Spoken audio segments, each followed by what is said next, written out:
देखिए ज़माने में यूँ तो वकालत के क्षेत्र में जितनी भी बातें की जाए उतनी कम है।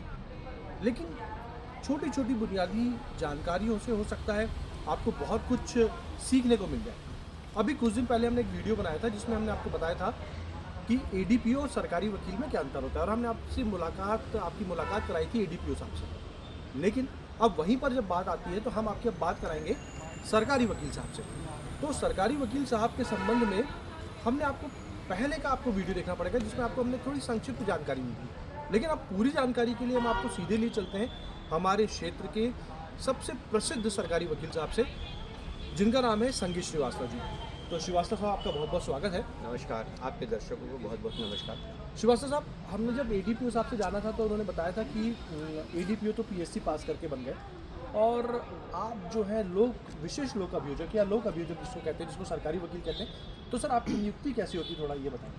उसमें देखिए जो पुरानी सीआरपीसी थी उसमें धारा 24 में प्रावधान है लोक अभियोजक की नियुक्ति का। तो उसमें राज्य सरकार जो है प्रधान न्यायाधीश के परामर्श पर लोक अभियोजकों की नियुक्ति करती है और उसी के साथ में सहायक जो लोक अभियोजक होते हैं जिसको हम अपर लोक अभियोजक भी बोलते हैं।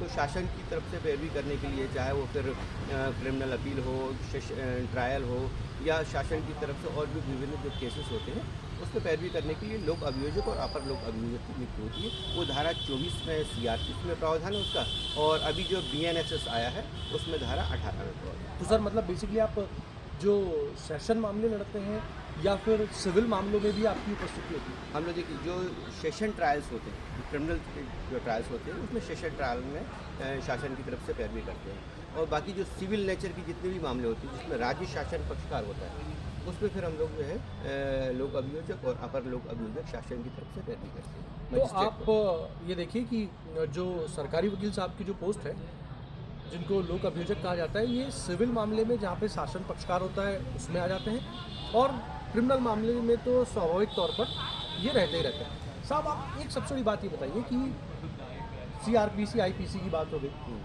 लेकिन उस समय की आपकी पढ़ाई अलग रही होगी। अब जो हमारा दर्शक है, जो भी बेचारा अभी एक विद्यार्थी है जिसको भी आईपीसी सीआरपीसी समझ में नहीं आई और अब उसके पास बीएनएस और बीएनएसएस का ज़माना है, आप भी तैयारी करने के बाद एकदम से आपने अपना मूड कैसे चेंज कर लिया कि अब मैं पहले सीआरपीसी आईपीसी की तैयारी करता था, अब मैं एकदम से बीएनएस और बीएनएसएस की भी उतनी ही संजीदगी के साथ तैयारी करूँगा? इस संबंध में सर हमारे जो दर्शक हैं जो लॉ के संबंध में जानना चाहते हैं, ये बताएं सर कि आदमी अपने मेंटल मतलब अपने दिमागी स्तर को कैसे इतना तेज कर ले कि वो बहुत जल्दी से बीएनएस और बीएनएसएस में भी उतना ही तेज़ी से कमांड कर सके?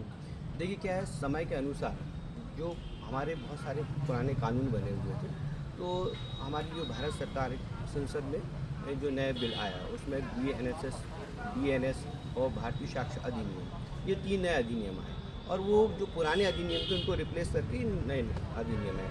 उसमें बहुत सारी धाराएं हैं जो पुरानी, हाँ ये ज़रूर है कि जो पुराने अधिवक्ता हैं जो बहुत सीनियर लायर हैं उनको थोड़ी सी कठिनाइयों का सामना जरूर करना पड़ रहा है क्योंकि वो जो धाराएं हैं उनको इतने सालों से रटी हुई थी, 50-50 सालों से लोग प्रैक्टिस कर रहे थे।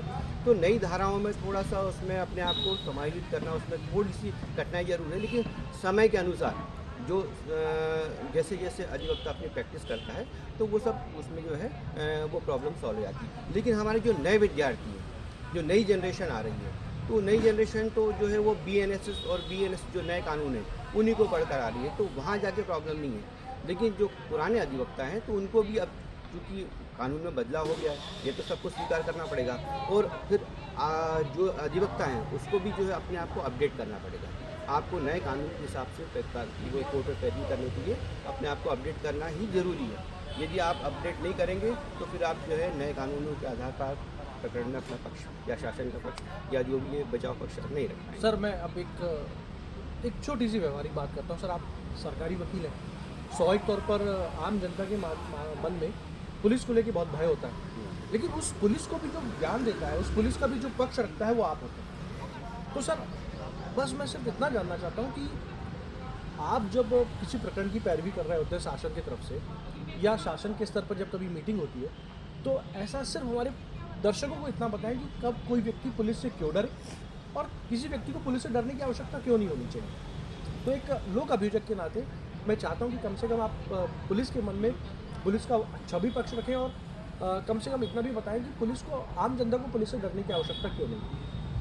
देखिए, जो हमारे यहाँ जो कानून बना है, सरकार ने तो बहुत सारे प्रावधान किए हुए हैं, है ना? पीड़ित पक्ष के लिए भी है, बचाव पक्ष के लिए भी है। तो जो पीड़ित पक्ष होता है वो थाने में जाके रिपोर्ट करता है ना? कानून सबके लिए बने हुए हैं। बस ये है कि जो आदमी निर्दोष होता है ना? वो कभी भी थाने में जाने से डरता नहीं है। तो उसको पहले तो ये देखना चाहिए कि उसकी उस घटना में इन्वॉल्वमेंट कितना है ना?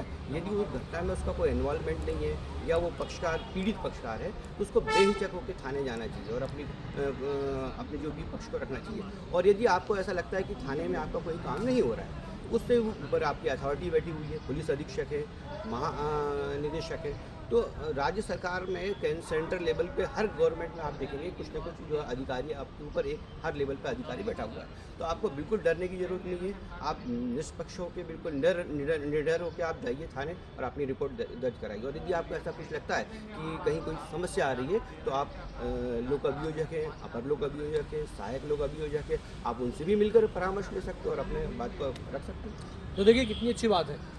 अगर आपकी कोई सुनवाई नहीं कर रहा है तो आपके पास एक पूरी सरकारी वकील साहब लोगों की टीम है जो आपकी हर स्तर पर सहायता करेगी।